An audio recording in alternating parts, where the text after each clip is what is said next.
Hello there, and welcome to the Time Film Podcast, where we talk film, TV, games, and all that jazz like there's no tomorrow. My name is Tom, and as always, I'm joined with my co-host John. How you doing, Hello there. General Uh, Kenobi? you're a bold one. Ah, So yeah, I'm doing great. Just getting ready for this podcast episode to unload some very good reviewing stuff today, or hmm. fantastic news, or all of that jazz, really. Yeah, So we got some stuff to talk about today. We're going to be talking about Luca, the latest Pixar film, which you can find on Disney Plus, and Loki episode 2, as well as some news of the week. yes, I forgot the word. I was like, what's that thing news we was segment, talking the about? news What's it called? segment. The news segment, of course. Indeed. Yes, yeah. So, shall we Uh, start with yes, some news? We have news. a new trailer for Halo Infinite. This is part of E3. You actually brought this to my attention.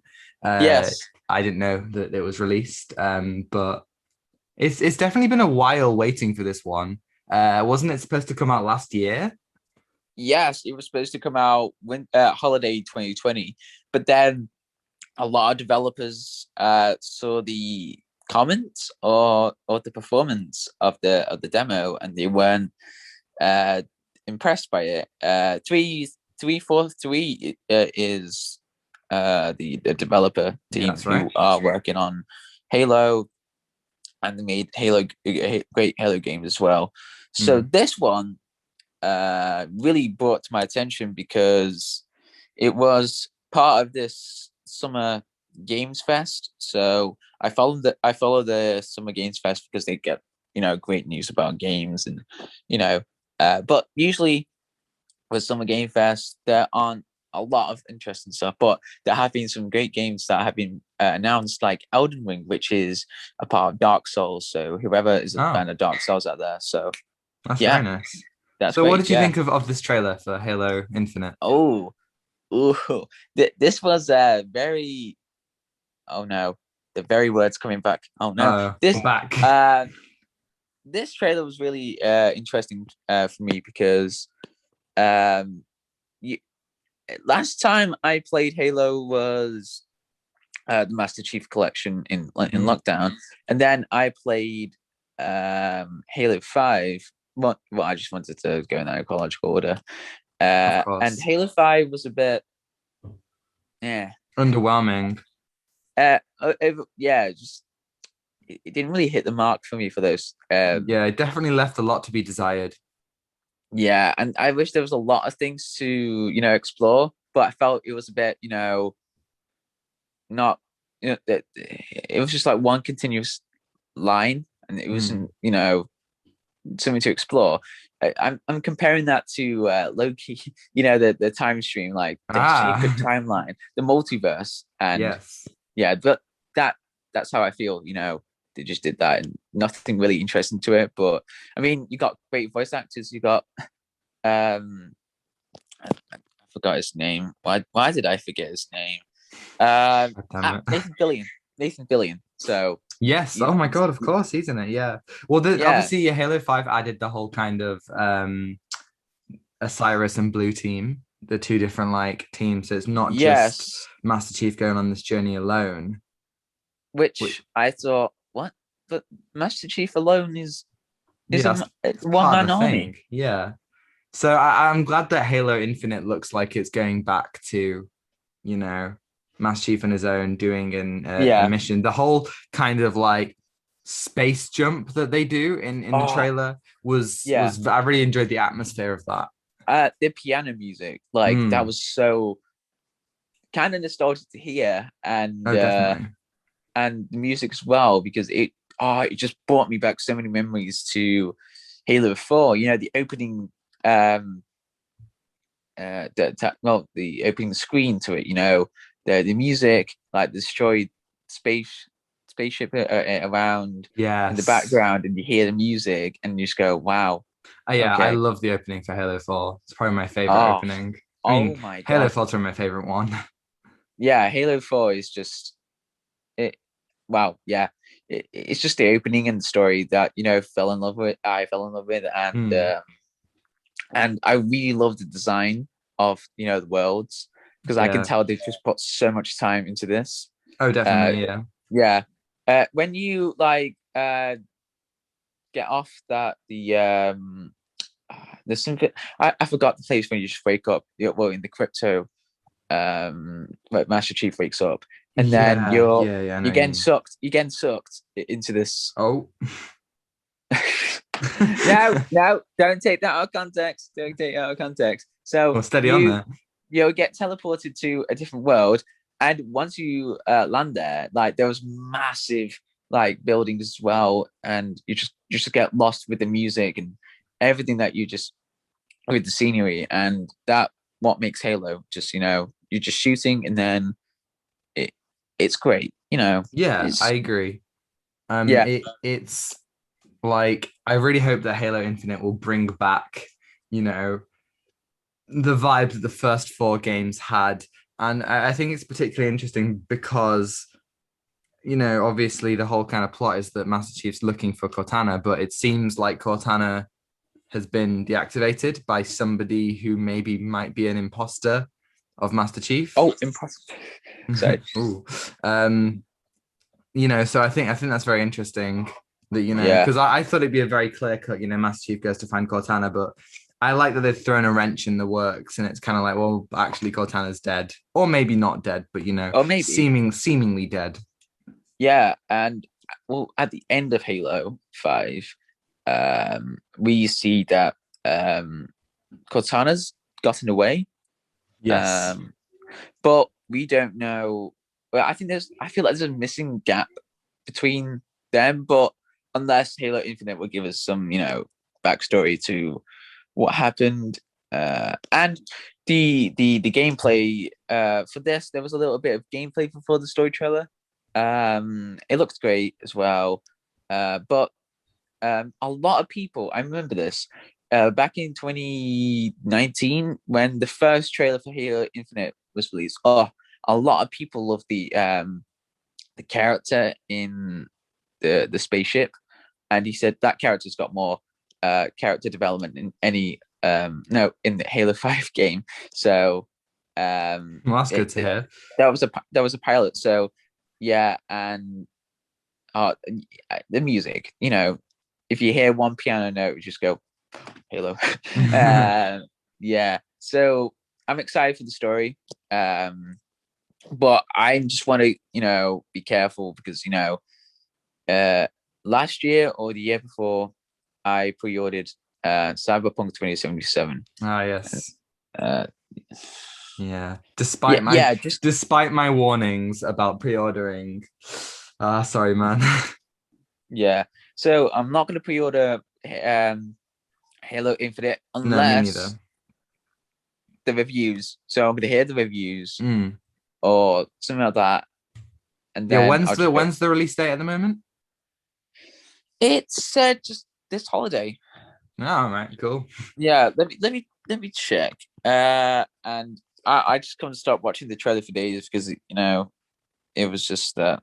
It definitely brings back, the elements of the first four games that were so Oh, enticing. it just says 2021. Oh, well. Yeah. So Guess what? It'll just spring on us at some unsuspecting moment. yeah. So whoever is excited for Halo Infinite, we will interview. No, interview. Yes, we will shall interview the game. Yes. Yeah, No, we're gonna put a game on a mic and just ask it questions. and then it should be quite. No, you're just gonna put Master Chief ad libs going. Yes, yes, yes. No, We have to Katana, get to this. We have to get to this navigation point. Katana, Katana, Katana. That's all he can Yeah, say. yeah. Or something really inspirational.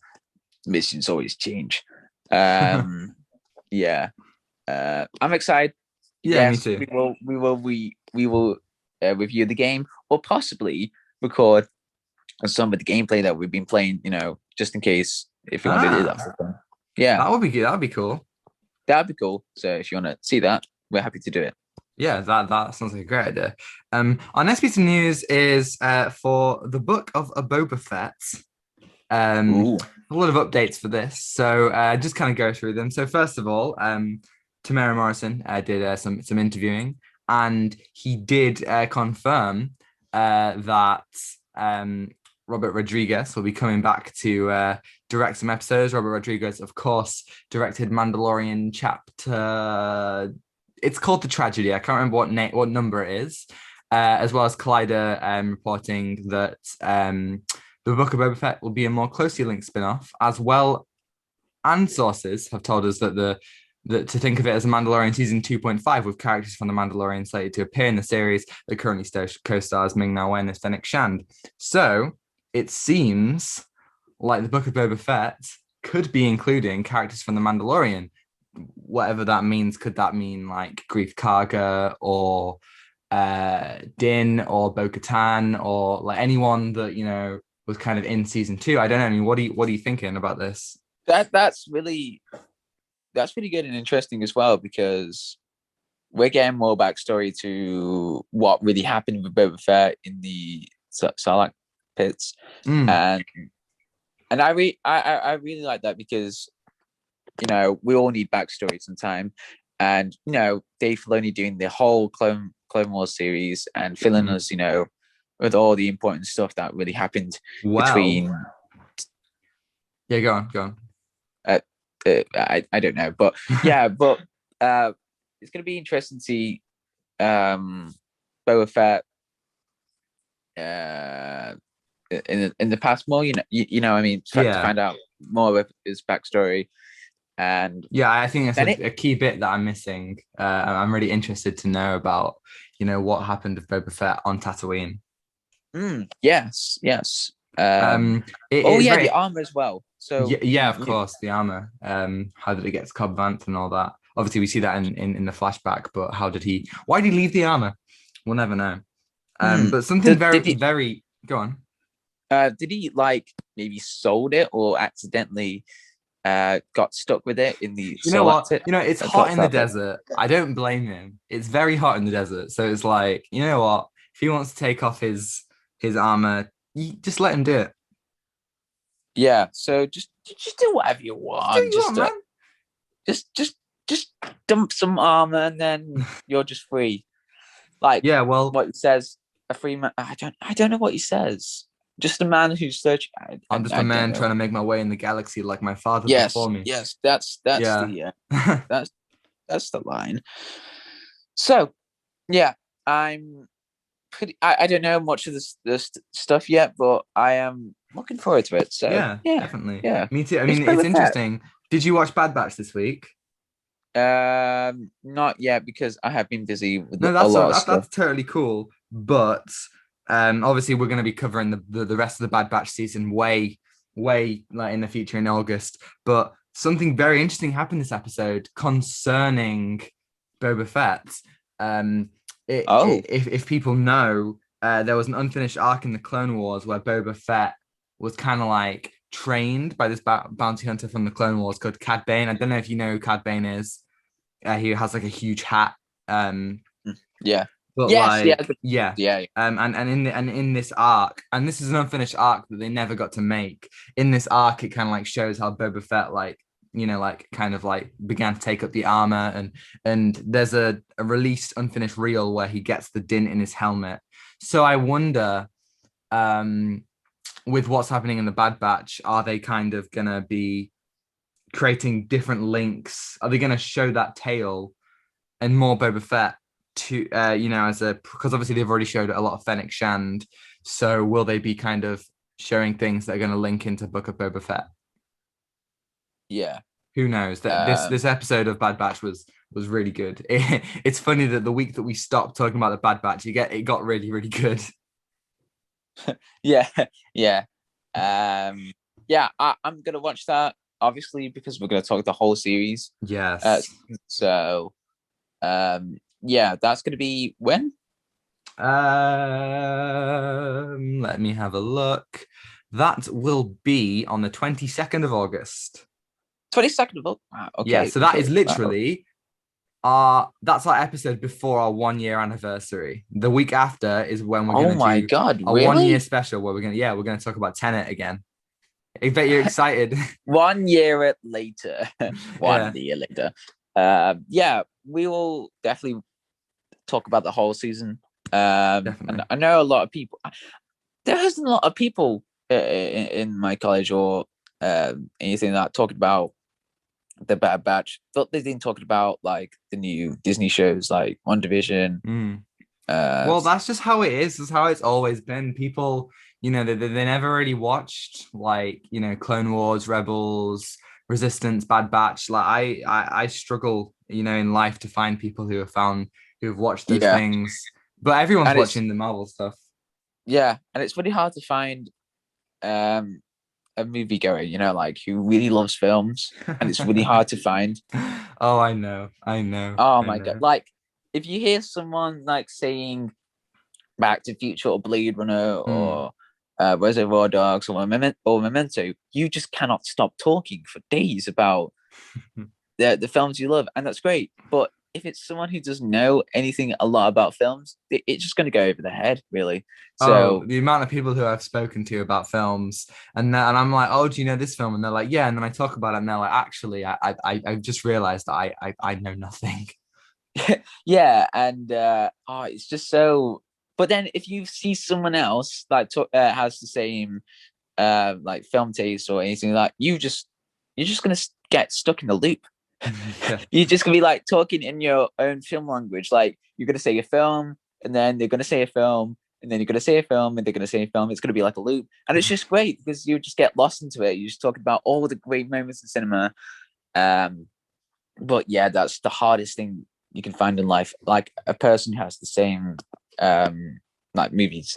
You're just going to the movies, and then you see, oh yeah, Yeah, I don't no, know. I Yeah, know what you yeah, mean. Um, yeah. we also got this week some more teasers for the Flash. So Yes, we obviously did. last week, I think it was last week, we got the Michael Keaton Batman symbol with a little splash of blood on it. But Ooh. this week, we have not only got the Flash symbol from the Flash's suit, but also Supergirl symbol from Supergirl's suit. Oh This is my God. awesome. What are you thinking? This is crazy. Yeah, because they're continuing. If you look closely on the suit, Supergirl suit, they have the exact same symbols or the same thing that Patterns. Yeah. from Superman's exact side as Superman Yes, they do. suit as well, and That that's yeah, really good. that made me so happy. I have to say, like just the fact that this film, it's not ignoring anything. It's embracing every little part of it, it doesn't forget that these things exist. It's embracing, the Burton Batman films, the Yeah, Snyder films, it's embracing like apparent rumored that Grant Gustin's Flash is going to show up, you that's know, cool. all That's these cool. things, all these corners of DC, it's embracing it. And the fact that we're getting teasers for all of these things makes me so excited. Oh wait, I just remembered. When's DC Fandom? October. Nah. Okay. Wait. Let me check. 16th of October. I know. I I'm have to sorry, John. wait. I'm Well, I sorry. need to get my cryogen. Need to get my cryo chamber. Wait, give me a second. Oh wait. So yeah. Right. Here's the real question: Which who's going to play Supergirl? Is it from the CW No, or it's someone else? they revealed it a while ago. It's an actress called Sasha Oh, I remember Cal. now. I Yeah. remember. I'm an idiot. Yes. Hey, they Uh. could bring in. Well, this is the thing. They're bringing in Affleck, they're bringing in Keaton. They've got a new Supergirl who is also kind of with connections to Henry Cavill's Superman. Who knows who they could bring in? They could very much bring in the CW Supergirl. They could bring in the original Supergirl from like the 1980s film. Like there's loads of prospects here. Yeah, and it's Flashpoint. Well, it's going to be a Flashpoint film, Oh yes. and there's going to be so many possibilities as well. Reverse Um, Flash. It's all I want, man. I just want to see Reverse Flash. I love me oh, some First Reverse Flash. Flash. Like I can tell you can hit you can hear his voice in the trailer, like in the background. That's gonna be cool. It Yeah. was me, Barry. I did. Goals are No, beyond your understanding. yeah. I could tell this one's gonna be a really cool film. Flashpoint, because you got Affleck, you got Keaton, you got everyone, and it's gonna work really well because it's you know a multi. But well, like there's the New 52, and then you got the Mm. whole multiverse. Like in Crisis in Infinite Earth, that's gonna work well because yeah, it's in the comics, and I think that can integrate with all the other stuff for the mainstream. To bring in old characters, or that'd be cool. That'd be cool. Yeah, definitely. And I think it's in good hands. I mean, Andy Muschietti is really good in his It films. Chapter 2 isn't quite as good, but the first film, other DCEU directors have come from horror roots. Think about like James Wan, Oh yeah. Even Zack Snyder, all have kind of horror roots. And I think he seems like he really cares about what he's doing. If you look at DC fandom, you look at all the stuff that he's been releasing, these symbols, the teasers, all this on-set pictures. It seems like Andy Muschietti really knows what he's doing, and that makes me so happy because they announced the Flash film in like 2015. It's been so long. What? Yeah, right. It's been so long, and it's like, all right, I really, really want to see what is it worth the wait? And I love the Flash. He's one of my favorite comic book characters. Yeah, he's he's top 5, obviously. Top 5, come Top on. 5, definitely. Yeah, or top 3. So Ooh. Yeah, you just kind of argue the Flash's character because if you've watched the Flash season 1, season 2, season 3, those are just the best Flash stories that you'll season see. 1 and 2 are pretty perfect. Like it, that Doctor Who vibes to it, Yeah, that the first 11th Doctor, moment that we see. Yes. Yeah, that's exactly how I feel when season 1 and season 2, because they were just magical to watch. I agree. Like with the characters as well. Oh my god! Honestly, great. The Flash has been the TV show. I mean, has been such through such a troubled time because you got season 1 and 2 were excellent. Season 3 was pretty good. Season 4 and 5 weren't that good. Season 6 was great. Season 7 at the moment it isn't that good in my opinion. So it's so rocky, Yeah, and hopefully they're going to end at season 8 with a full circle of Flash being the lightning rod, or honestly, if they end it with Reverse Flash and the Flash going back in time to with Reverse Flash wanting to kill Barry's mom and it all coming full circle, whether that means that Barry becomes the lightning that strikes him, that would be so cool. I would love that so much. Yeah, and that's gonna be really cool. Yeah, that's gonna be great. But I'm just hoping that they're just gonna fix some stuff up because I can tell season 7 isn't looking too good. It's all right. It's all right, Yeah, and talking about Andy Muschietti, I can tell he's very passionate. You can tell that in It and Chapter 2 as well. Yeah, and he has a great time doing it. And I can tell he's going to put a lot of work into this film because he's quite passionate because they're showing teasers as well. Like, yeah, I can tell he's very excited. So. I literally tweeted yesterday. I don't obviously we haven't. This actually brings us into the next piece of news. Actually, we've barely seen anything from No Way Home, and I know that they're like, I assume they want to keep stuff a secret for all the Spider-Verse stuff that's going to be in it. But I think it would have been so cool if they released like what Andy Muschietti is doing with the Flash. Imagine if they released like the symbol of like Tobey Maguire's suit or Andrew Garfield's suit, or even like, whether they wanted to like Spider-Gwen or something, or like, the symbol on Electro's suit or something. I think that would be so cool and like get everyone so excited because everyone is wanting a No Way Home trailer at the moment. Like everyone's clamoring for it. I'm not looking for a No Way Home trailer. Like, everyone, I can tell. No, when there was some people saying, "Oh my god, guys, look, listen, I work in the cinema, yeah, but there's this trailer, Spider-Man No Way Home. I might get fired, but guys, this trailer might come out tomorrow." Yeah, yeah.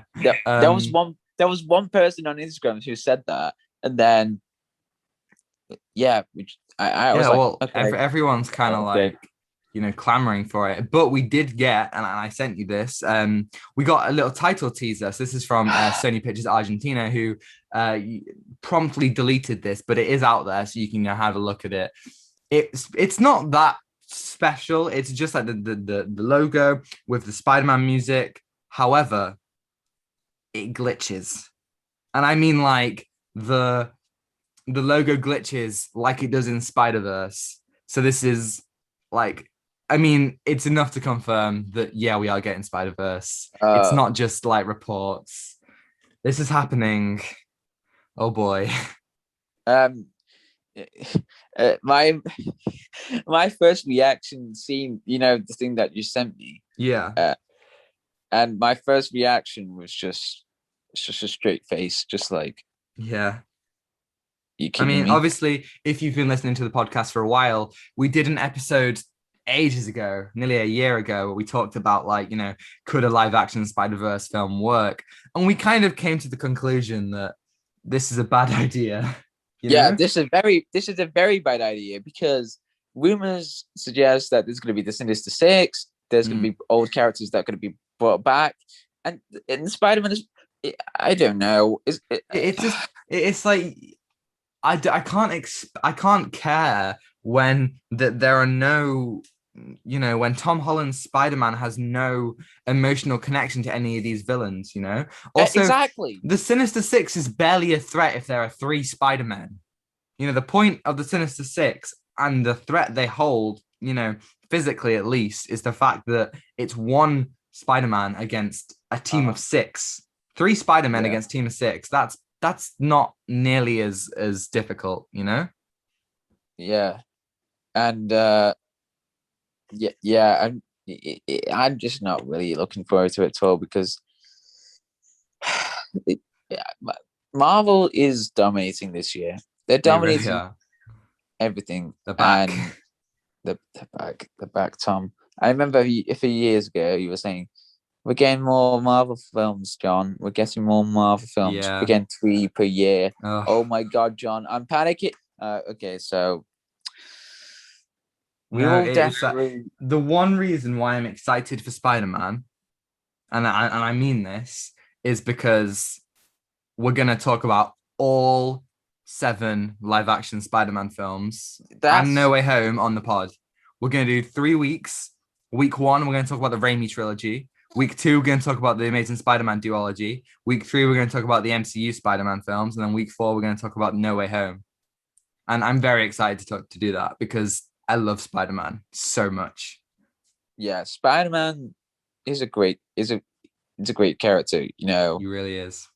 Um, if you've read Spider-Man life story, that just shows an example of what Spider-Man is truly is. Mm. Uh, and I've read other great old comics as well. The Death of the Stacys, or the original comic where it really inspired to make the Amazing Spider-Man 2. Mm.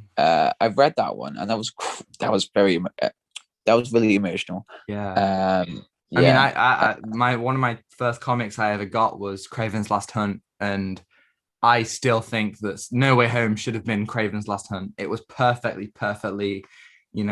set that up. yeah that could be really set things up, because it's the last film in the Infinity Saga, Mm. and it would really work well for Spider-Man's arc for the next saga, to make him a bit more, darker, a bit more, to you have a better understanding of Spider-Man, especially with Craven hunting down Spider-Man. So yeah, Yeah, yeah. I totally agree. But only time will tell. But before this is my amazing segment. Before we get Spider-Man No Way Home, we have other MCU things to think about, and that particularly is Loki. More specifically, Loki episode 2, Yes, episode 2 is Attack of the mm, Clones. ooh. But yeah, Loki, as I said again. Now this was a good episode because it really set up, for the multiverse idea of it. So yes. Do you want to start over there, Tom? Yeah, right. So obviously, like a lot of bombshells. I mean, spoilers first of all. Full spoilers for the Yes. episode. If you haven't Oh watched yeah, it, spoilers. Get leave. out. Get out. Come on. Get out. Come on, Watch what the are you doing episode. here? Go watch it. Well, Come on, you don't want to spoil it for yourself. if you haven't seen the episode just came out on Wednesday. What the heck are you doing, Come on, it's man? been how many days? 4 days? Come on. 4 days. Disappointed. Watch it. Yeah. So you see a lot of bombshells happened in the kind of final 10-15 minutes of the episode. I almost called it film then. Obviously, with the multiverse branching out and Lady Loki, for lack of a better term, and Loki escaping. Before that, though, it did feel like it was kind of plodding along. To me, it felt like it was just kind of walking at a slow pace, just kind of It, not necessarily getting to where we wanted to go, giving us a lot of small exposition, yeah. but the Yeah. character implications weren't quite as good as they were in episode 1, Yeah. until I think the second half, which I think Yeah. really picked up. Yeah. The second half was brought my attention really. Like the first half, it was a bit slow. It was slow. Because it didn't really give us, stuff to explore, Yeah, or it didn't really mess up with their minds. But the second half, it really did, because yeah, it did like different time conventions as well, like going back to Pompeii to yeah. That find was that, out. that was interesting. Yeah. And I thought, oh, all right, okay, that's good, because you're going back in time to apocalyptic events, and you can't change anything in that because it's inevitable. And what else?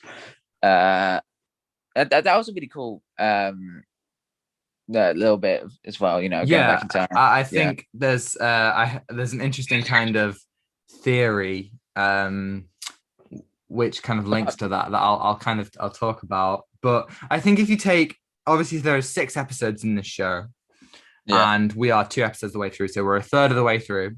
And if you look at this as like a traditional story narrative, we've just kind of cleared Act 1, and I think it Yeah. for me it wasn't the best, but it did exactly what it needed to do. It set up everything we need to know, set up the characters, their dynamics, their relationships, set up a journey for Loki to go on. And now at the end of Act 1 is where the inciting incident happens, which is the timeline exploding and expanding out. So I really, really hope that now going into episodes 2, 3, 4, 5, 6, we're going to get into some really crazy, wacky multiverse stuff, and a real kind of consideration of who Loki is and can be. Yeah. And it didn't it was a bit of a slow build up to in the second half to find out the female Loki. And but it was really cool. It was a cool bit, going in the supermarket, Yeah, that was good.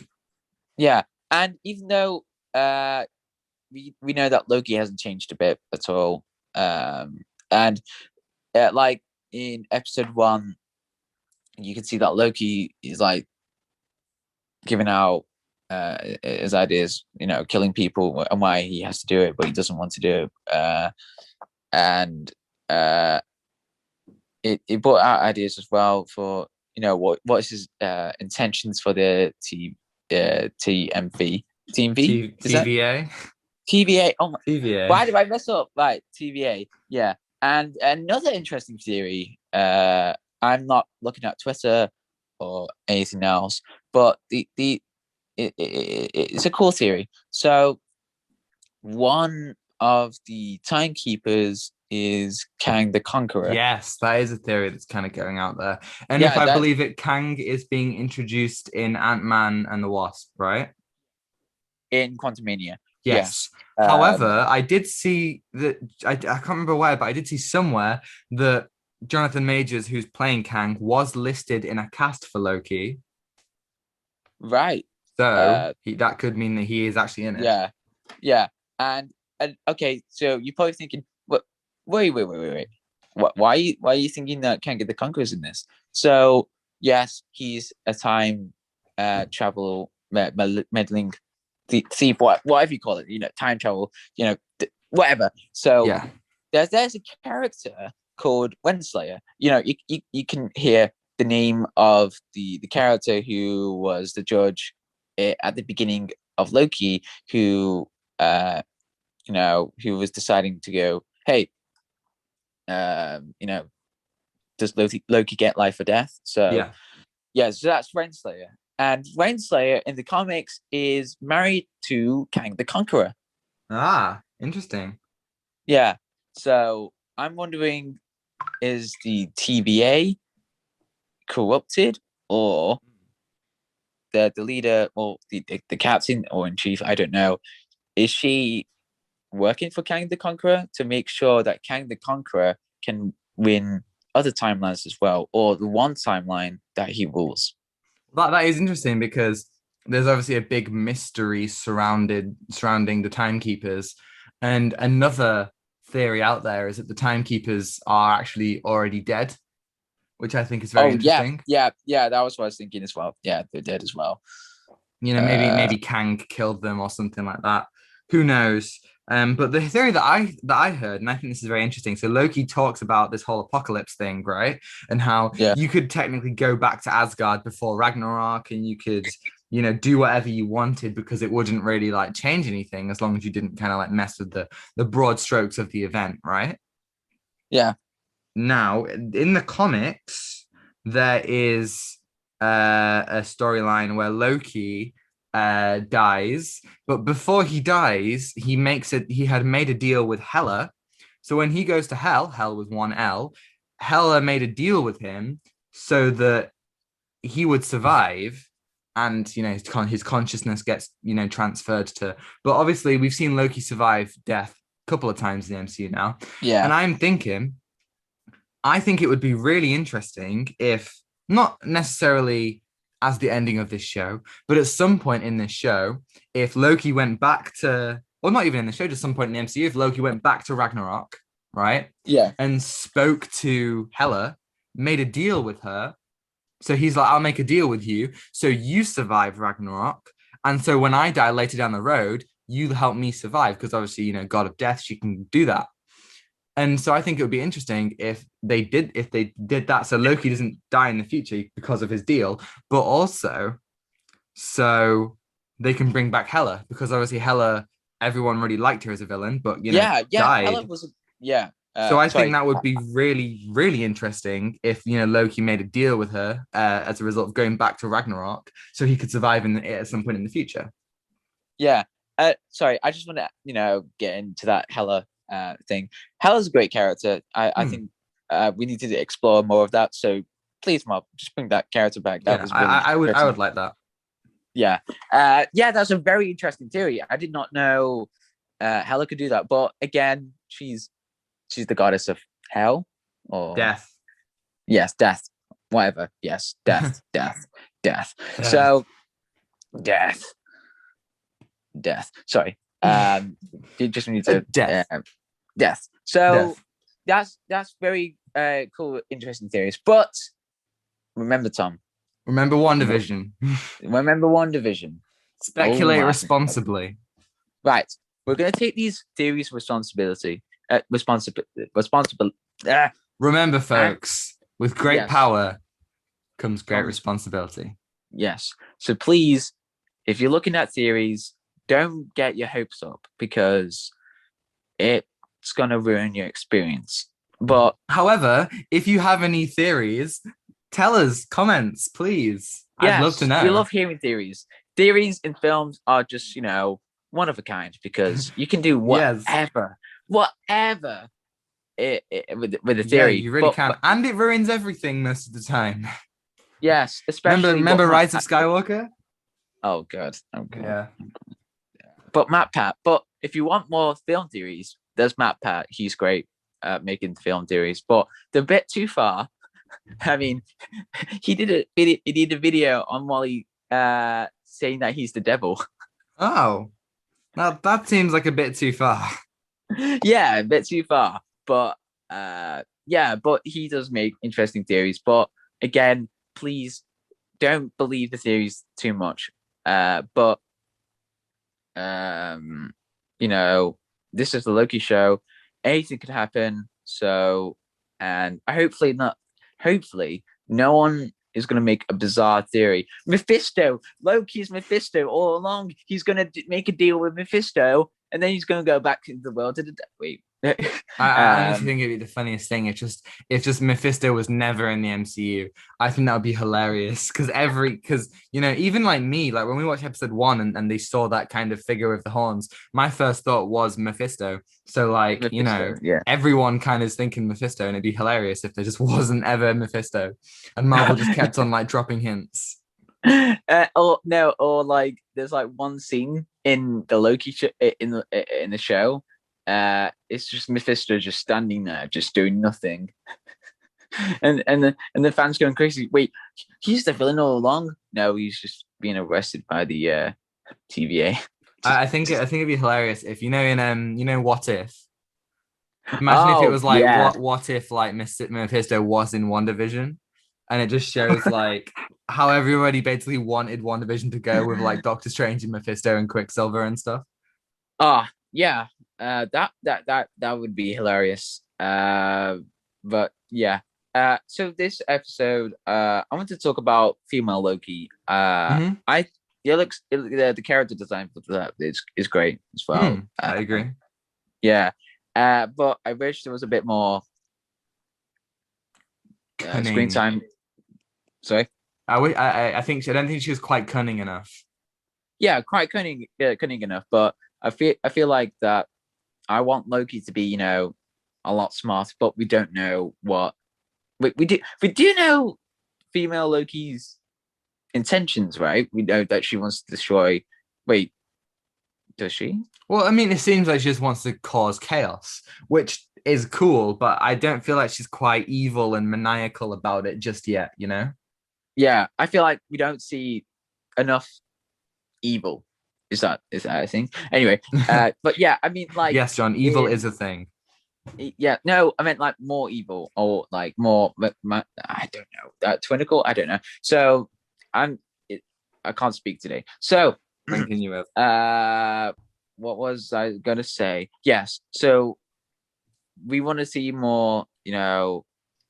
Very evil stuff from her. Like Loki in Avengers, he nearly just tore someone's eyes out, or scanned someone's eye, Yeah. or he killed a lot of people in that, especially Phil Coulson. But I want to see that female Loki to do a lot more stuff revolving that around that character. To see their versions of their intentions.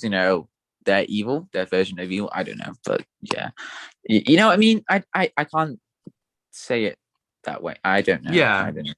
I think we're obviously this is just kind of we got a little bit of her, but I feel like I'm waiting for a tease now. More than a tease, should I say? I'm waiting for a little bit of like, her motivation, what sets her apart from the Loki that we know, all that kind of stuff. Yeah, and yeah, I really like the character interactions with Mobius and Loki. That was good. Yeah, they Talking have a about good little rapport, and it's interesting to see that how it's going to work now that Loki has betrayed them. yeah, yeah. So, what would you give this episode out of 10? Well, I'm gonna give it a 7. Okay. I don't know, Yeah. but I think I'd I mean, I think I gave last week's a 6 or a 7, and I think I would say the same. I don't think this was necessarily better or worse. It was about but the same. but I hope that it's going to get gradually better because It there's a has to, lot more man. to it. Like they've set up it, like in my eyes, it has to get better from here because they've set up some really interesting stuff. Yeah, But then uh, again, One Division also set up some interesting stuff, and that was the biggest disappointment yeah, ever. like that's up really interesting stuff, but then it just went gone. But you know what really did well? Falcon and the Winter Soldier. Ah, That chef's kiss, chef's set up kiss. so much, and I loved it. However, Power Broker, Yes. that sucked. Uh, yes. Yeah. Do you want to talk Anyway, about? Or do you want to talk about Luca? yeah. Before Talk we get about our depressed about, latest. Before we talk any more about Marvel and just go into a black hole of depression, the latest Pixar film is out on Disney Plus. yes, Luca, what do you think? yeah. Uh, well, I have been watching a lot of like Disney films. I mean, we watched Way of the Last Dragon. Mm. Yeah, and this one was different. It was very different, wasn't it? It was it didn't felt like watching. I don't want to be mean, but it didn't feel like watching the Pixar film. No, it felt. I mean, this isn't. I don't mean this. I don't mean this like it could be worse, but it did feel like it was like an Illumination film or a DreamWorks film. Oh And yeah, it does. and especially DreamWorks have made some incredible things. I mean, you look at like, Shrek 2, House Train Your Dragon, Kung Fu Panda, Yeah, Megamind, loads of great things, but it didn't feel like, up to Pixar's usual standard in the sense that yeah, it it had too many elements that were just like yeah. random, There was like it was too random. too far. It was Um, too far, but yeah, okay. So I sat down watching wait, it. spoilers. Just to say no, I noticed that we never say spoilers in the podcast. Spoilers for Luca. I'm sorry, spoilers for Luca. If you're gonna watch it with your family or alone, I watched it alone. I watched it alone too. It's quite sad. The Yeah. rest of the nation were watching a football match, and I Oh was just yeah, sitting there, just like, wow, this is perfectly adequate. Yeah. yeah. Oh But my god! I tell you what, last night I woke up to like just I don't know if you heard, but there was just like an absolute shouting match at like 2 in the morning happening on the street. wait, what Like two? some football fans and a guy who lives near me and just yelling swear words at each other. I just woke up and I was just like, oh, ah. It's just I'm sorry. like That I that was think, like a very funny movie moment right there. yeah, Just like you no. see two drunk people just swearing about, just arguing and swearing about football, and then you just get woken by them, and you go, "Shut it!" Honestly, I was scared to say shut it because I was scared they were gonna like turn on me and be like, "Who are you?" You know? And if you hate that, you're gonna get bonked just by Yeah, them. Just exactly. It's just but football yeah. fans. But So yeah, Luca. I sat down watching it, and I don't know how to feel about it. It it felt like watching Wreck-It Ralph 2, to be honest. Hey, I remember watching that. We saw that in the cinema together. Yeah, we saw that back in 2019, 2018? 2018, was it? I think Really? it's 2018. Yeah. Oh wow. Because I remember way before back, but I want to talk about Wreck-It Ralph 2 for a bit. Yeah, So 2018. yeah, wow, really. So when Wreck-It Ralph came out, or sometime after that, there was like if you remember this, if you went to Cineworld and there was like a huge leaflet book thing, and it was telling all about the films that was coming out this month or that one, and that was completely free. Like you can pick it up and see what films they were coming out, Mm. and it was so interesting to read as a child. And they would talk. They would in Cineworld booklet or something. They would talk about each film that was coming out this month or next month, and they would talk about release dates, and they were talking about Wreck-It Ralph 2, and that was like coming out later. So Wreck-It Ralph 2 came no Wreck-It Ralph the first one came out in 2013 or 2014. Yeah, something like 2013. that. Yeah. And oh yeah, no, 2013. It was 2013. Okay. And I remember reading that. I was like, wow, that's a long time. So 2018, I watched it. Wow, that's crazy. So yeah, so Luca, sorry, went to a little bit sidetracked right there. So Luca, That's all right. the story, okay, it's too fast paced. It was too It fast was paced. very fast paced, wasn't it? I just It didn't. immediately, like, in the first kind of 10 minutes, our protagonist, Luca, you know, decides that he prefers the surface to the water, right? Yeah. And it felt like it was doing The Little Mermaid, but Oh my god, yeah, it was yeah, exactly but doing that. like completely like rushed.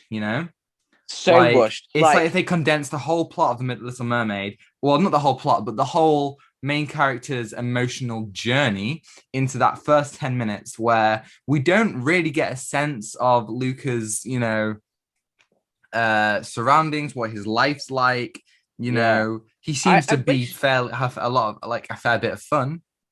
Yeah, and I wish that we could really explore more of of Lucas' sea life, because Mm, I feel like that wasn't really explored much. I agree. And I think, it would be better if they fully established the relationship of between Luca and his family. We understand perfectly his family's beliefs about going on the surface. It's dangerous, you shouldn't do it. Okay, but we don't know anything other about really what they think of each other.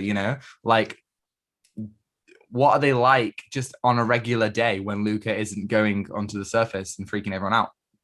Yeah, and it didn't really establish that, obviously, but and again, it was too rushed. I didn't really have like, because usually with films they would build up, they would Mm. slowly build up to the character who's going to explore the world, and you know really make them understand that they're going to be afraid. But in the first 10 minutes, we're getting um I, I forgot this other character's name who Luca gets. Alberto.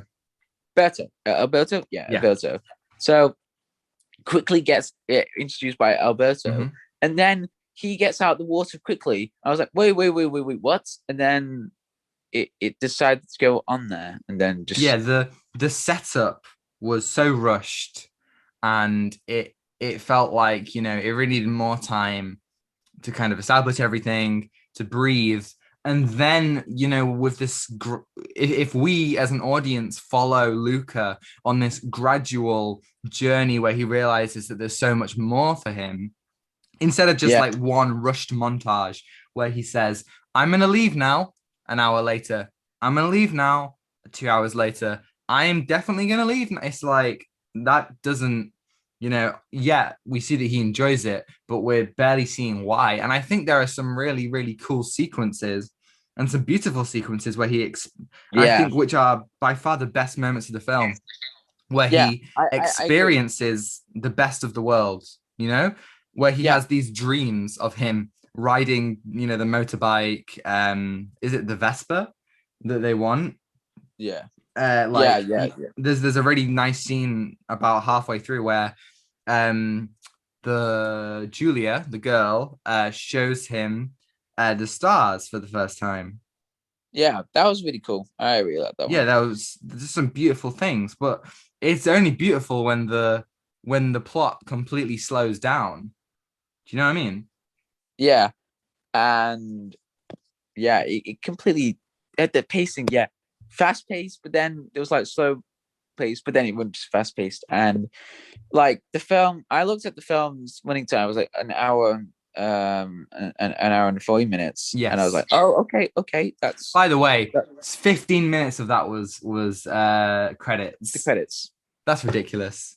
That's ridiculous. So technically, we watched an hour and 20 or 10 minutes of the film, and it didn't feel like a film at all. I just felt like watching A an long entire season or something. I don't know. it felt like a long short film. Yes, and there were problems. Like, okay, so with a lot of Disney storylines, like recently, right now, especially at the start of Wreck-It Ralph 2, this reminded me a lot. So, spoilers for the ending. So, Luca and Alberto, they win the race, Yes. and then they get introduced. No, no, they meet up with Luca's parents, and then Luca has to go somewhere because Juliet's mother will help. So Yeah. yeah, and then he just leaves Alberto. No, Alberto leaves Luca because he has to go somewhere to Juliet's um mother. So again, this felt a lot like You Wreck-It mean Ralph Luca 2 leaves storyline. Alberta? Yes, Okay. Yeah. I don't know. Yeah, go Yeah, on. I watched the film last night. Yeah, so yeah, this felt a lot like Wreck-It Ralph 2. So with the Mm. premise of Wreck-It Ralph 2, well, or the Luca, it felt very similar. So like Luca and Alberto, they want a Vespa. That's it. And Wreck-It Ralph 2's premise is that Ralph and um Penelope. Vanellope, yeah, I forgot the name. What the heck? The glitch girl. Look, Yeah. there was like yeah. They want this. They want Steering the wheel. steering wheel Yeah. for the game, and they want to go back to their place. But then the other characters, they go in a different path. So Yeah, and you know, at the end, you know, Ralph Vanellope decides she wants to stay in the internet, and Ralph goes back to the game. So yeah, similarly to how, you know, Luca goes, you know, follows his dream of an education, and Alberto stays with the fishing village. Um, yeah, I think the best part of this film by far is the relationship between Luca and Alberto. You know, yeah, it's very believable and well done and yeah. And authentic there the was way some that there was some they find a camaraderie in each other, and they really feel like they are all each other have. yeah, and I like relationship. It felt like realistic, Hmm. and there was like some really conflicting moments as well. Yeah. Yeah, especially when they go off the cliff and the Lucas parents like nearly see him, and he gets in Yes. panic, and Alberto's very like, oh, don't worry about this, and then Hmm. they get in a fight. So Yeah, yeah, I think that was a very powerful scene when Alberto, you know, I think the friendship was built up so well, and the personalities of the characters and the growing how distant Luca is growing, you know, wanting to learn more, and how Alberto just wants to kind of travel and be with his friend. And the moment when, you know, Alberto says they're never gonna like you, they're never gonna see you for what you are. And he proves that by going into the water, showing his true colors. And then he's like, see, when everyone gets really scared, the fact that he's a sea monster. And the heartbreaking moment, and this like really made me feel like terrible, was when Luca said, ah, sea monster. Like Luca turned on his best friend, just, you know, just as all the horror people in the town did. But they barely explored that. yeah, It was as if, you know, it was as if Luca was barely in the wrong. He says sorry, and then he says, I'm gonna fix this. And then he goes to run the race. I think this is the moment when you should realize, instead of wanting to win the race, instead Luca should have gone through a character journey where he realizes that that's not what's important right now. What's important is that, you know, he maintains his friendship, not that he gets the Vespa. That's no longer really what should be focused on, you know? yeah, and yeah, like especially when the whole town discovers that Luca and Alberto are the sea creatures from the sea. Uh, they don't really explore the name of the sea creatures, Yeah, do we they? never really know anything about the world or the community of the um Oh yeah, the origins. We don't know any. no, Yeah, literally nothing. and that kind of ruins the character alignment with it. Like to discover a lot with the the background. I love it. I love it. Yeah. So Yeah, when the town there's discovered, distinct lack of world building. yeah, it didn't really discover much along with it, but there was some key moments that I really liked. But when the town discovers Luca and Alberto are the sea creatures, no one gets in a panic. Like they just go, They're "Oh, so accepting immediately. yeah," and I was like, "Oh, that." But what about the conflicting things that happened early in the film, like when they're fishing and they want a bounty on the fishing on the sea creatures? So well, I'm like, where's the what? But Yeah, the conflict like they don't continue. ends Yeah, they don't so continue. quickly. Yeah, it it just felt so quick. And It really did, and I think I mean, can we talk about what I think is the absolute worst part of this film? The villain, oh, Cole the villain. Yeah, Visconti, if that's his name, if that's how you pronounce his name. He was the worst. Like he was absolute. I'm baffled that Pixar, who have had some amazing villains in their time, really went for this by that's the true. numbers. Like out and out douchebag who didn't have any depth to him, any layers. Was No, just this real bully with some of the worst like gags in the film came from him. You know, like he was completely, you know, ultimately he was really irrelevant to the plot. yeah, completely just didn't feel any impact to the story at all. Yeah, Like, anything that he did, I think the main thing that he did was reveal that Luca was a sea creature. No, that Alberto was in the final race by pushing him yeah, over. That was the main thing he did. That could have been done by anyone else, by anything else. And yes, the fact that he's the only person at the end who still wants to be mean, to kill them is, it's unrealistic, and it just felt like it was just so conflicting with what the film was trying to say. yeah, They even say, I think his parents say, not everyone's going to accept you, but you've chosen the good people. And I think that would be so much more powerful if the whole town didn't accept them, but Julia and her dad did. The good people, or not even that, but maybe it was like a halfway split. Half people aren't sure, half people do like them. But you've just got this absolute sleazeball who is, you know, so ridiculous, a pretty blatant Italian stereotype as well.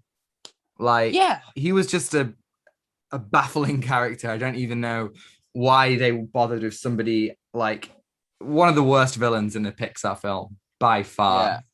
Yeah, there was nothing about it. Just empty. There was just a character who was a bully. Nothing, no character development. Nothing. What the heck? What? So yeah, that was the most annoying thing about the film. But I'll talk about one funny thing that really made me laugh in the film. Uh-huh. That really just made me laugh. Yeah. So when Luca returns back to his in his home, grandma is sleeping, and then Luca's trying to talk to grandma like quietly, but then She's got her eyes open.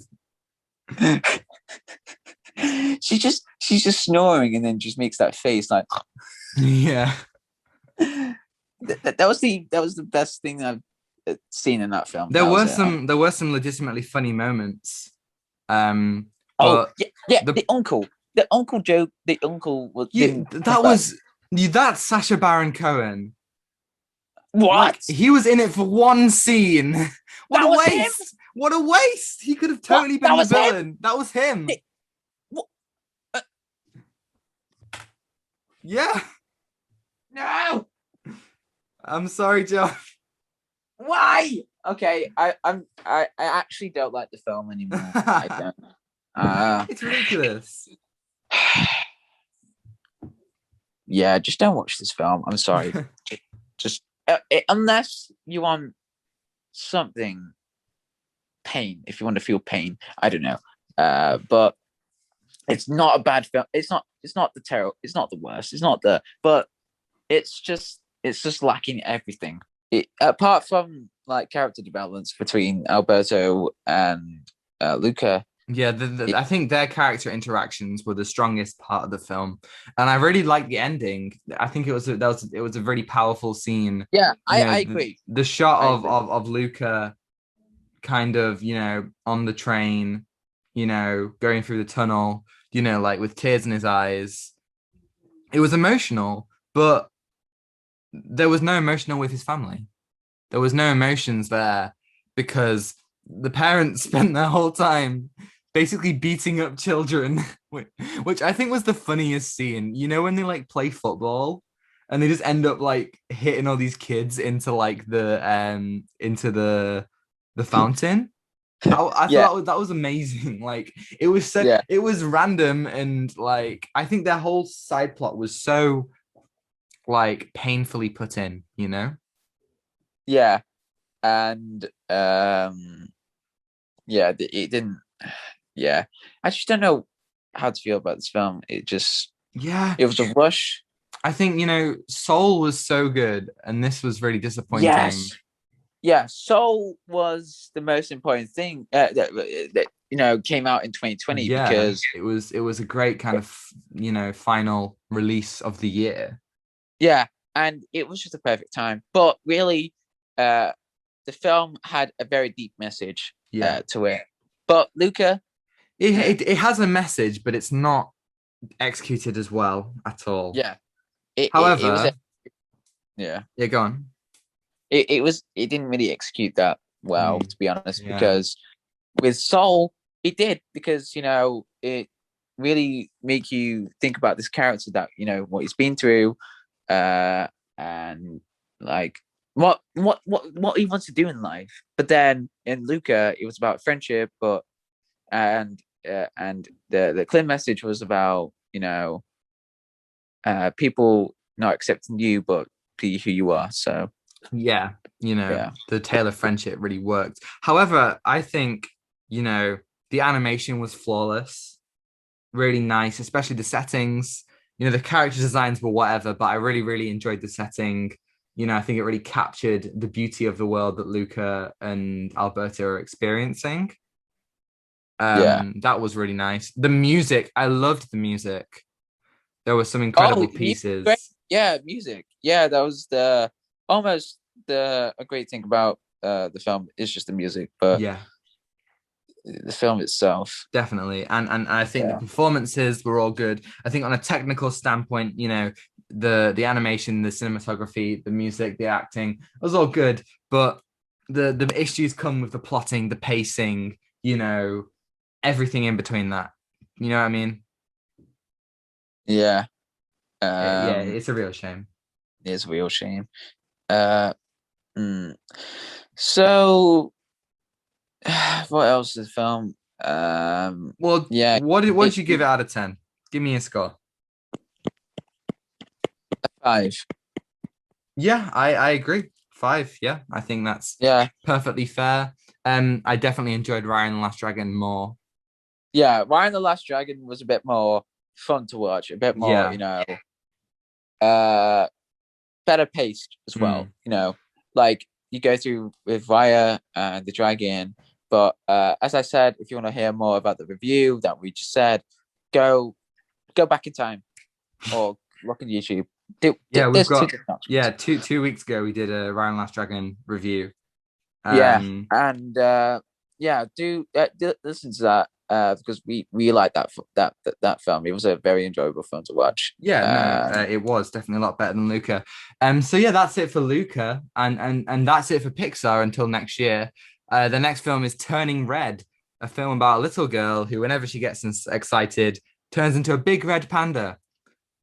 I'm scared for Pixar, John. I'm scared for What? Pixar. That What? sounds ridiculous. What?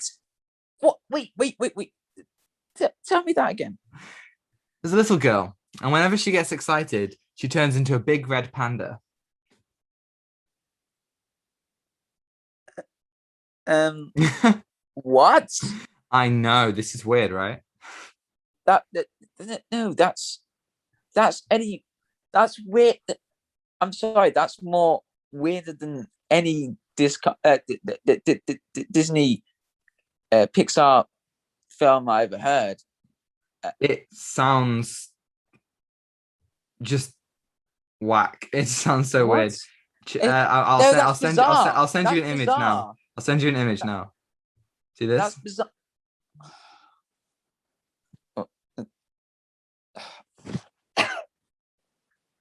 Are you kidding me? Are you kidding me? Ridiculous. Oh wait, I'll put Wait, what? I'll What write a is note to this? myself to put it on the screen. What is that?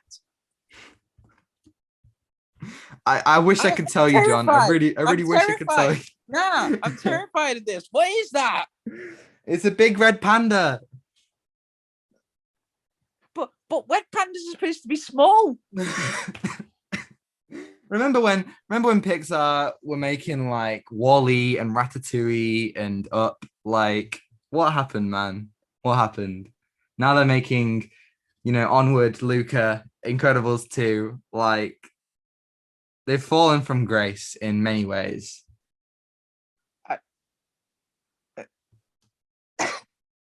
I'm so, oh my God, I'm so discombobulated. Like, what is that? Discombobulated. I don't know. I really wish I could tell you, but I really have no idea. Nah, it's giving me, nah, it's gonna be my sleep paralysis now. It's gonna be my demon. Oh my God. Oh my God, what? I'm not looking at it anymore. Okay. I don't know how they're going to do that story. Right? Can we move on, please? Let's. That one. Luca wasn't great. Let's move on. And actually, it's worth saying next week's main segment you're gonna want to be there for. We're doing Fast and Furious 9, baby. Yeah, baby. Woo! We're gonna be yes. Talking everything because it's gonna be in cinemas. Yes, we're gonna see it together on Thursday. On the day it comes out. We're just gonna talk every little bit detail of the film. Ooh, I'm so excited. Yeah. It's gonna be great. It's gonna be great. Yeah, I'm excited for the film. And we are gonna watch Fast and Furious 8 sometime this week. So literally tonight, as of when we're recording it. Oh, yeah. So Tom will give out his review of the film tonight. So not tonight. Next week. Next week, John. Tomorrow. Not tomorrow. What am I saying? Well, we're both getting dates. Next week, we'll talk about our brief thoughts on all of the Fast and Furious films, and then we'll talk about Fast 9. I'm sorry. I'm just still traumatized by that. So Fast and Furious 9. I'm excited. We'll be talking about that next week. But now it's time. What's it time for, John? The weekly viewing segment. Ooh. Have you watched anything this week? Halo music. Okay, so this week I haven't watched films, but I watched short films. So is this for your film studies short film? Yes, but very nice. I really wanted to talk about it in detail. So, okay, so I watched these in my time or in class. So one film that really struck me, that just amazed me, was a film called Meshes of the Afternoon. Meshes of the Afternoon. Yeah, Meshes of the Afternoon. So you might want to put that on screen. And boom, There you go. So Oh, that film, this short film was made in 1943. oh wow. Yeah. So this was, the spark of change, for Hollywood because, you know, color, technical color on screen. But this was a experimental short film because it was taking things to a different level, and the whole narrative of this is complex yet so is there a word for symbolistic symbol no meaningful, yeah, meaningful. Symbol meaningful. Meaningful, yeah. So this was complex but yet so meaningful, and it you just go through this journey, and I think this is where Christopher Nolan might have, I don't know, just don't listen to me, but I think this is where he got his inspiration from for Inception. So Ah, that's interesting. how I feel. That's how I feel. Just don't listen to me because I'm the not the definition of fake news right now, but this is where I can tell he has that inspiration. But yeah, so the film follows on this this person and this woman, and she goes through a series of dreams. That's all I'm going to give you because the story is so complicated and you can't really make anything out of it. But if you watch it over and over again, you just go, wow, okay, that's how the film is. And oh my god, I love the cinematography and music in this. It it just felt emotional, but also just nostalgic to see the cinematography and the music as well. To hear the music as well, and it just made you like you just transported to somewhere else, and you're just watching a very different thing as well. Yeah, I just love it, uh, and a lot of people were confused after watching the film, and they're like, "What? Uh, What?" So the film is on YouTube, and the short film, it's called Meshes of the Afternoon, and I would highly recommend it if you're into it's black and white, and it was made in 1943. It was made in 1943, and it just blows my mind. Honestly, it was just How long yeah. is it? So it's only 14 minutes long. Oh, that's decent, decent. I'll give it a Yeah, watch. yeah. Give it a watch. It's great. I love it. So yeah, go ahead. I would give it a 9 out of 10. So Nice, yeah, very nice. yeah. What have you watched, Tom? Well, let me tell you, not so long ago, in the mysterious land of Toronto, Canada, Scott Pilgrim was dating a high schooler. Diddly diddly diddly. I watched Scott Pilgrim 10th Yes. anniversary at Cineworld. Oh my god. Wait, really? Yes. Ah, you're It, lucky. it Yes. was a magical, magical experience, man. So, for those who don't know, cinemas have been releasing Scott Pilgrim on the 15th of June, which was its 10th anniversary. Um, and or maybe it's 11th anniversary, because I swear they did a 10th anniversary thing last year. Either way, anniversary of Scott Pilgrim, right? Edgar Wright actually did a Q&A on in like an Odeon. But so yeah, so I went to my local Cineworld, saw it on super screen.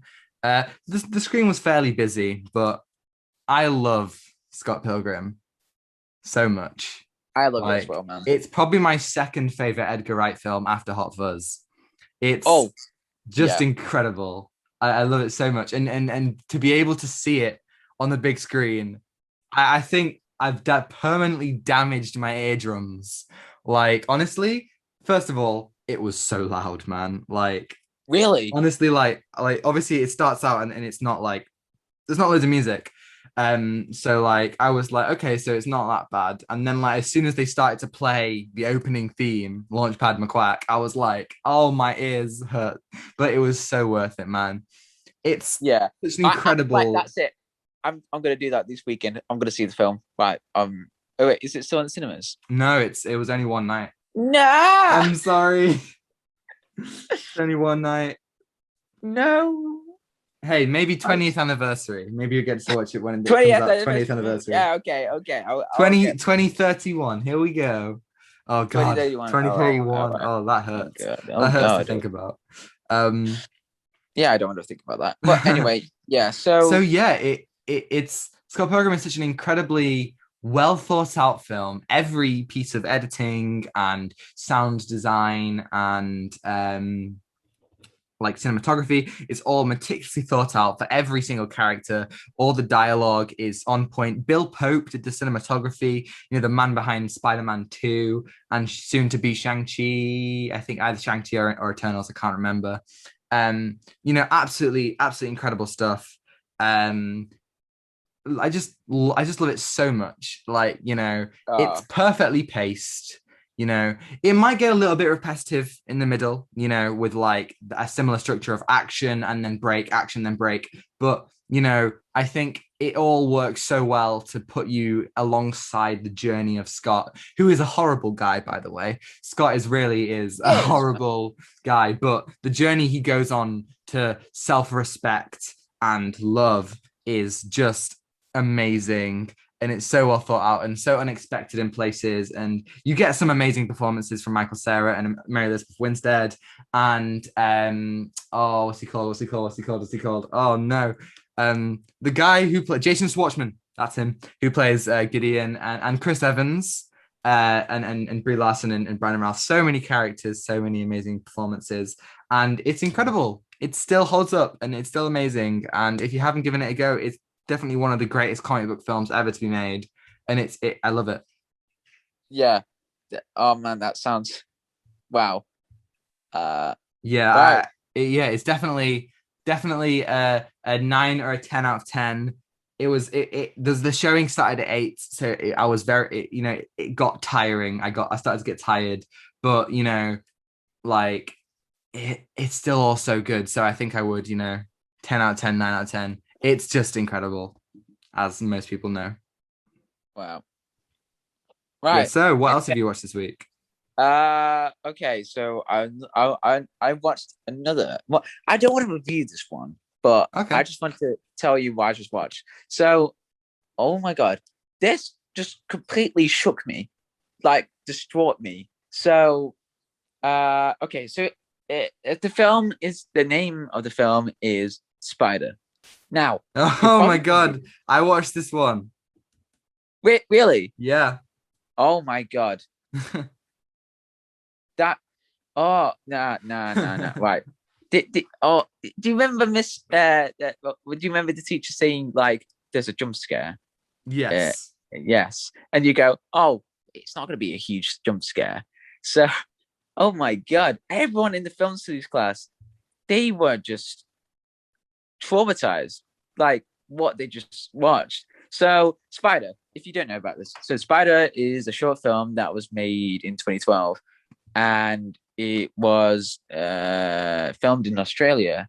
And so it's about a couple who's traveling, but the woman, this is going to be spoilers, so spoiler zone. So there's a woman, I would highly recommend it, so go watch it. So there's a woman who's driving, and she's a bit mad about her boyfriend or husband about something, so we don't know much about it. But that worked as well because it was ambiguous. So they stopped at a petrol station or a gas station, what you call it in Australia. They go there, and the boyfriend is like, "Hey, I'll get some flowers and that'll be nice and chocolate." And then you just go, yes. I'll get a fake spider. The fake spider wasn't a good idea. So they drive He doesn't and get just for clarity, he gets the fake spider to like as a joke, not as for a joke, himself. yes. And oh my God. So they drive and they're having fun, but then okay, so for context, the guy put like the fake spider into the flip um, mirror thing that you have at Yeah. the roof of the car. So she looked through it, and she was like, "Oh my god!" And uh, and then she stopped the car, and the guy's like, "Hey, babe, it's only a fake spider." He throws the fake spider, and oh my god, the woman just jumped backwards, then whack, she got hit by a car. I shouldn't be laughing, Everyone, but it's amazing. and yeah, so everyone in my film studies class, they were just like making like, oh my god, like just making gasps, and I was like, no, I was like, oh no, and like making sounds, and that's what I miss about cinema. Like you go into the cinema experiences and you hear those experiences, like some laughing or something like that, but like Yeah, it's so much easier to have the intended experience of a film in a crowd. You're more likely to laugh, to get scared, to cry when there's people around you kind of having those same experiences. So, and yeah, I'm not going to spoil it anymore, but that moment when she get hit by a car,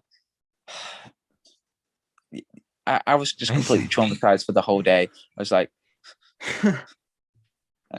where's Spider? No. So, yeah, I would recommend if you want to watch this, but I'm not going to review it, but it was just an experience that I just watched as well. So I'm interested. Are you watching the short film Stutterer? yes, I watched that as well. Yeah, did you watch Curfew? Yes. That was ooh. Wait, did I watch that? That's the one with the babysitter. Oh yeah, I did. Yeah, That I did. was my absolute favorite out of those. Oh, that was so good, man. That Like, was an incredible one, I thought. oh, It had like so much kind of style. Yeah, it was sweet, but it almost reminded me Ryan Gosling for a bit Oh because yeah. Yeah. Oh no, yeah. The main actor really had Ryan Gosling vibes in that one. yeah, like it Yeah, really I brought felt out that. that, and I really Yeah. like that one as well. So, yeah, I really that I love that. That was sweet. Like the person who was looking after his niece was very depressed, and I love the ending. Like it gave out hope for him. So yeah, I would Yeah, that was a great one. highly recommend that as well.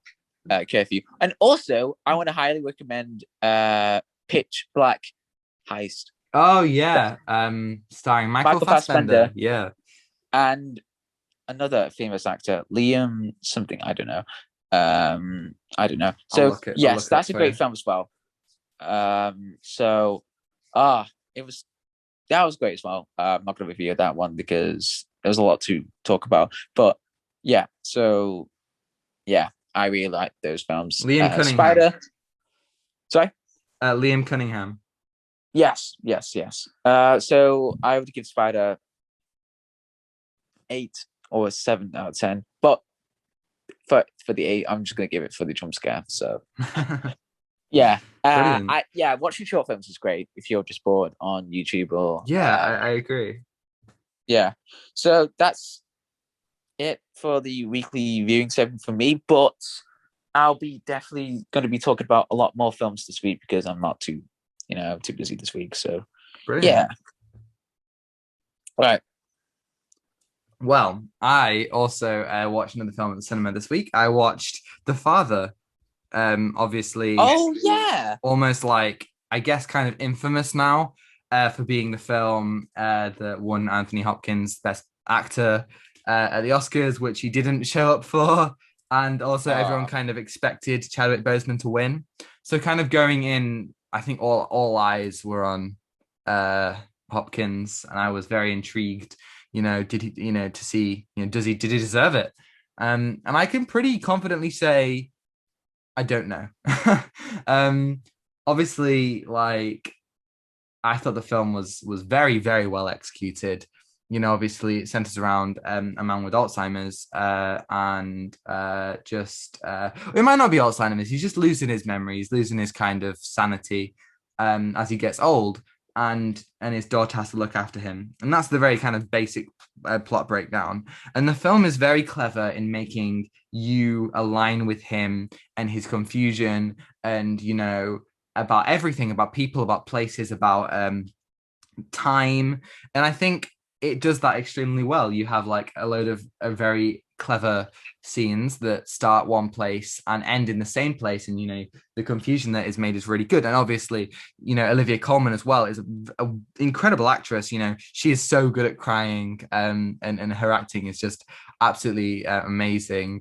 um so like, there's so many good things. I think my one kind of criticism would be that they could have used the music and the editing more to their advantage. Not necessarily the editing as much, but I think the music definitely. There's a little bit of a operatic score. The main character listens to lots of opera music, but I don't feel like that is quite leaned on as I feel like it could have been. Now, my obviously that's like all great. The thing that I think is the thing that everyone is thinking about. Obviously, as I said, is the the music, not the music, the performance for Anthony Hopkins. I thought it really was an incredible performance. He really starts the place in one kind of state of mind. And the whole film, uh takes him on this journey where he becomes less and less more of a shell of himself, and more confused and terrified, because it would be terrifying to be in his situation, and you really feel that. And there are so many scenes that are heartbreaking, absolutely heartbreaking, and you really understand. There are so many people, there are people in my family who've had to look after their mums or dads, and had to watch them slowly lose their minds, and it's just like absolutely heartbreaking to see these things happen. And I think that performance is so incredibly convincing and so incredibly powerful. Seeing him break down, and have the kind of crisis that so many people go through. I see why he got that Oscar, and he definitely deserved it. Did he deserve it over Chadwick Boseman? I really couldn't tell you. They both were incredible in different ways. I think probably Hopkins disappeared into the role more, but I still think Boseman was great and maybe should have won it out of respect over anything else.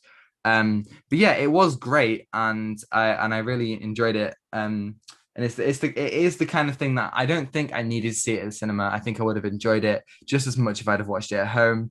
But nonetheless, I really enjoyed it, and that performance is wonderful. And yeah, I'd give it 9 out of 10. It was definitely one of the best films I've seen this year. Right. That's interesting. That's going to be cool. Yeah. I'll definitely watch it sometime. Yeah, you should. So have you watched anything else this week? I'm just trying to recall. Did I? No. I don't know. That's it for me, I think. But I've watched other short films, but I'm not going to talk about them because I don't feel like reviewing them. But all right, yeah, I think that's it for me then. Let's head on out, shall we? Yeah, it's time to get out the door. And, we're leaving. Okay, bye. It's gonna be no idea. Sorry. So, as always, thanks everyone for watching and listening and experiencing this podcast. If you liked it, leave a like, because why the hell not?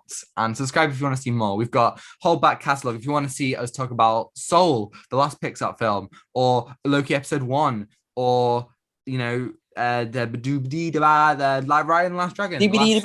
And as we said, coming up, we've got Fast and Furious 9.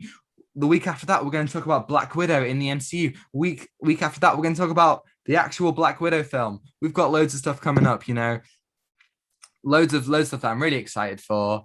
And yeah, so subscribe, hit the bell if you want to see that and get notified about all that stuff coming up. Or just kind of like, browse our stuff. We've got loads and loads of stuff, Disney and otherwise.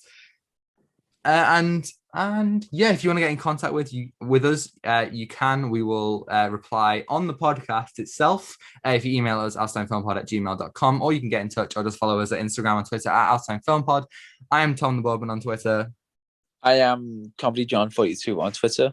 We've really got to decide what we're doing. John doesn't use Twitter anymore. We've really got to figure out what we're doing with that. Just get someone to edit like a grave, or like that flash grave. When there's like a meme of Grant Gustin on a grave, like Yes. with the picture. Yeah, do that of me on my profile picture. Just mean like my Twitter being dead. So Yeah, thumbs up, yeah. John. I should have thumbs up, John, but I don't You know. But should. You really should. I'm not going to do it on Twitter. But Twitter's just Twitter's just not a good place at all now because especially there's like a recent surge of people hating on Minecraft YouTubers. Oh, really?